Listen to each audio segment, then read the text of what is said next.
nagluluto, pero kami po yung nag-design ito kanina. Wow, ang galing naman.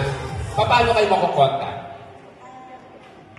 We have page po, kung gusto niyo po kami makontak. Meron po kaming page, ang pangalan po ay Elegant Taste Catering Services. Ayun. Saan naman po ito matatagpuan? Dito lang po ako sa Upang proper. Sa Mubang Proper. Opo. So, malapit na po pala. Yes, po. Ayan.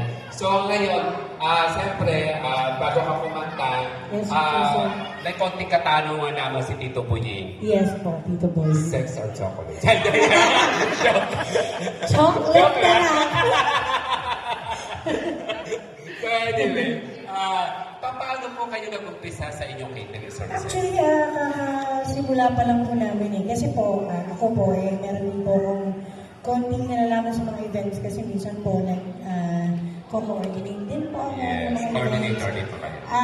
Yung family ko po, mahilig din magluto. So, in-try lang po namin mag-open up ng business ng catering services. So, ngayon naman, so far so good. So far, so good naman po siya. Ayun. So, bali anyway, sa inuulit po natin, sa lahat po na gusto magpa-cater, andito po si Ma'am.